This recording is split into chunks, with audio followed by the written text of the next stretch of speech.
Welcome to another unboxing video from theplayersaid.com. My name is Grant. Today I've had this game for a couple of months, just have not gotten around to looking into it. But this is Onus, Traianus, which is a game from Draco Ideas, which is a Spanish publisher. Onus, originally, I believe about 8 years ago, was the first game. I think it was Onus, Rome versus Carthage, if I remember correctly. Now this one, like I said, 8 years later, is kind of the next installment. Onus is the series, and Onus in Latin means charge. Traianus is the Latin name of Trajan, Emperor Trajan. So you can see that this game is kind of set at the height of the Roman Empire, I think in that 1st and 2nd century AD. But this game is a miniature style tactical combat game. It is miniature style, but it does not use miniatures. It uses actual cardboard pieces that represent formations and different units. So very cool looking system. I was very excited about this when it went on to Kickstarter probably a year ago. We did an interview. The designer is Luis Alvaro. Sorry, I'm butchering his name. There we go. Luis Alvaro Hernandez. Really interesting guy. He was very willing to talk to us about the game, and we posted that around the time of the Kickstarter. This is an English language game. It plays 1 to 4 players. I think each of the scenarios run 30 to 40 minutes, and then you can play a bunch of them, and there's a lot of them. This is a big box. One of the things I think is pretty cool is the iconography that they've got. These will appear on the different formation and units, and you'll be able to group them via those factions. Obviously, this is Rome. The others, I'm not going to try to sit here and tell you what they are, but we'll go through them when we see them on the units. Nice looking box. Flip it over. Really good design. I like Draco Ideas games. They always look good. And this one, I think, looks good as well. So you can see on the back, here's a look at those units that we talked about. You've got leaders, and then you've got your formations, different types of units, cavalry, infantry. I think there's archery, probably slingers, javelin throwers, etc. Here's a look at one of the boards with the formations lined out, different markers, units. There are dice. I have some custom dice. They sent me along the custom dice as it was an add-on on one of the Kickstarters, so I appreciate that they sent those to me. But here are the different factions. Remember I said I wasn't going to embarrass myself. You've got the Roman Empire, the Eagle, the Celts, the swirly figure there, Dacia, Germania, Parthia, Sarmatia, Roman auxiliaries, and then mercenaries. So there you go. There's lots of unit cards, general cards, quick reference cards, action cards. There are measuring rulers. Remember I said it's miniatures like, and it uses rulers. You've got lots of 6-sided dice, your game rules, etc. I've also got, you can see here, some of the additional elements. I'm going to move these over. We will talk about those before the video is through. Let's take that box off. Really high quality production. The rule books are very nice. These almost feel like nicely made pamphlets. Very thick paper stock, very nice clear layout, like the art there. But this is the basic rule book. It's 51 pages, has a really nice defined index there where you can find things going back in the rule book. Here's an example of something. I'm not sure what they're doing. Moving army forward, discarding action cards to advance. You can see here's another kind of an example. Facing is very important in miniatures games. That is the case here.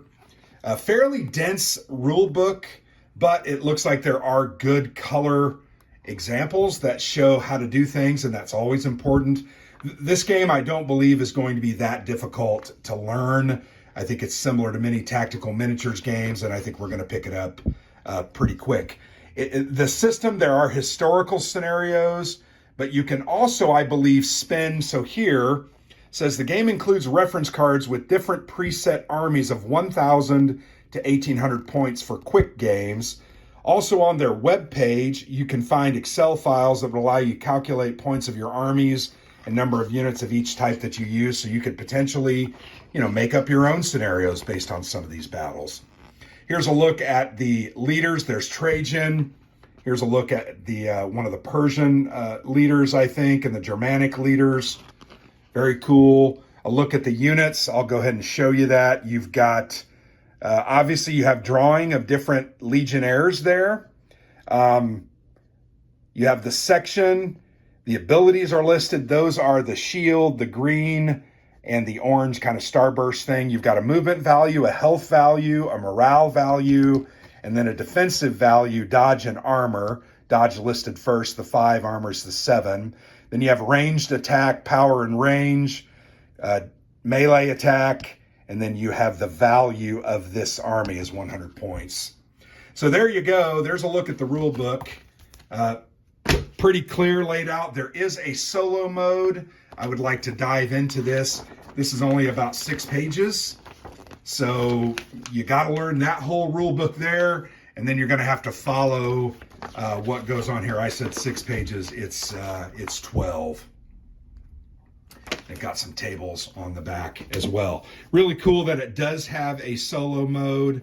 Here is the campaign book. This is a really nice production, and this includes all of the various scenarios. Let me see if I can see how many scenarios. My gosh, there are tons. So here you can see listed, here's Trajan's first Dacian War, which is 101 to 102 Common Era or AD. You have 1, 2, 3, 4, 6, 8. You have 10 scenarios there in that one campaign.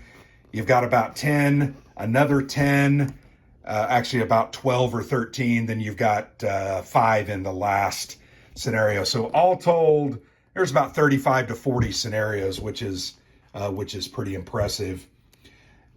Shows some campaign rules, so you can play this game campaign style. And then here's an introduction to this first campaign. Kind of shows you a map version of the action and what happened historically. Here you have a layout of the first battle, and you're going to see more of that all the way throughout this book. Very well done, very well presented. Have not read through them. I know this is a translation. Hoping that it's pretty clear. Here's an example of you have a walled city or walled encampment, and you have the Roman sieging the fort. So that'll be kind of cool. There's all kinds of different, there's another siege one. So that's the campaign book, the scenario book. And you're going to have a lot of options, I think, with that. There are 2 sheets of counters, and these are markers, control markers, different faction markers, movement markers.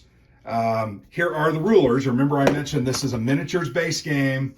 So you're going to use this and move. Remember it said movement of, whatever it said for the unit, 2. That means 2 inches. So you're going to be able to move 2 inches. You're going to measure out from your unit, and that's how far you're going to be able to move and advance that specific unit. So here's the other faction rulers, more markers, more of the same. Really nice looking stuff. You can see it has a customized insert. Here, I'll kind of tilt that up. So you can open all of this stuff and put it in and keep it very organized. There's some bags. You have some dice, regular dice. Now, I mentioned that they provided me, and I really appreciate that, they provided me with a bag of customized dice. So these have Roman numerals representing the 1 to 6, and these are the different factions. You're just going to have to use them based on what color you are, or who cares, cross over. But obviously that's a huge upgrade. I would recommend investing in these. So custom dice, always cool. Always enjoy dice in games. There are a lot of these action cards. So I'm going to go ahead and desperately try to open this up. These are smaller cards. So they're not huge. Boy, getting into these sometimes requires a lot of effort. Maybe I should have opened them beforehand, so I apologize. Wish I had some music going in the background so you'd at least have something to listen to. Here, we'll throw that on the ground. I'll pick it up later. But these are kind of your action cards. You can see they're actually, it looks like they're dual purpose. So you've got an action on the top and then an action on the bottom. So that's always kind of neat. Things like skirmish, officer casualties. If you inflict one or more wounds to an enemy unit, place a no officer marker on that unit. So that's obviously going to make them a little more difficult to use. Double time, movement, skirmish, reinforce units. So different kind of actions that you can take as you're going through the game. And those kind of things throw a little bit of randomness and chaos into the mix, which I always find to be welcome. Sometimes I think we play war games and expect too much to have too much control. I know that dice are an important part of randomization of a game, but it is nice to have some cards as well. So these are the different units, and I grabbed this pack. Remember, these are mercenaries. These are Celts. So let's go ahead and just flip over the Celts. I'll turn these over there. But these are thick cards, and they represent your units. So remember, that's the point value that this army cost. It's a chariots. There are 3 units represented on it. There's their melee, their ranged, their defense value, their morale, their health, and their movement. So 5, where's one of those? 5 movement is going to be this times another half. So you're going to use that to move your unit around the board. This thing can have a significant impact on the battle. You have a couple of those. You have Britain noblemen. So look at the detail on those soldiers. Very, very cool. And these are thick cards, so they're going to hold up well. There's Celtic swordsmen, Pictish warriors, a lot of those. The Celtic spearmen. And you can see you have 3, maybe 5 units of each type. You have some armed peasants. So these are obviously less trained troops that aren't going to offer as much. Here you have javelinmen,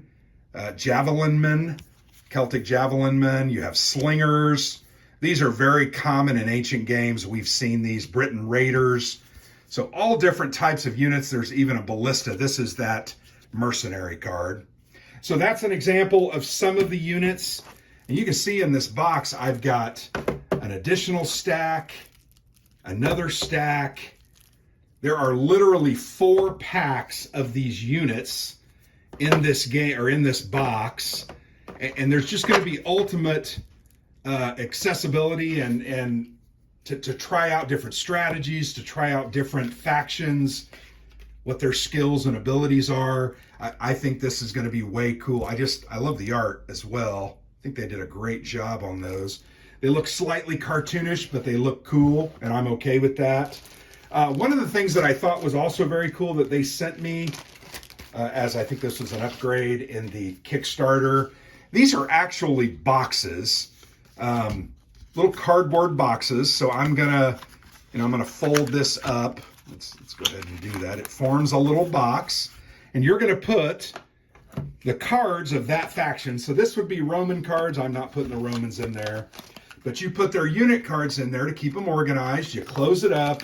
That keeps your game better organized, and you're going to be able to pick those out of these different slots a lot easier and play the game. So I'm very appreciative of that, and you can see I have one for all of the different factions that were shown, even some that I don't think were shown on the back of that box. So lots of choice there. They sent me one other. This is an additional faction. Let's see who it is. More Roman soldiers with some markers. Let's see. Yeah, these are Roman legionnaires. So these are Germanic clubmen. So these are going to be auxiliaries that you've hired, the Praetorian Guard. So very cool that there's additional units that they've sent and provided to me. The final thing that I will show you is they provided this really huge compendium. And it just it's a historical notes on each of the factions, the different armies, their fighting style, their units, how they were used. Very cool. This will be very fun to read. You know, when you're traveling, it's very, very nicely made. You can see it's got a nice cover. Really a nice addition to the game. Very excited about this. I enjoy miniature style games. I know Alexander does as well. And I think this is one that we will definitely want to get to the table soon and give a try. So there you go. Onus, Traianus, Draco Ideas. Fantastic looking game. One other thing they sent me just as a bonus, and these are coasters, so I'm gonna show you these. These are just drink coasters, so kind of neat. Parthian Empire, I said Persian, but Parthian, Dacian. You've got the Celts, so those are the three. Kind of cool. Just a little additional thing. No impact on the game. Just something you can put your beer. I think that helps us understand that this is somewhat of a beer and pretzel style game, as a lot of miniature games are. So I think you need to just kind of understand that and go into it with that in mind. But there you go. Thanks for watching this video. I'm grateful. We'll do some more of these. So thanks for watching. I've been Grant for the Player's Aid.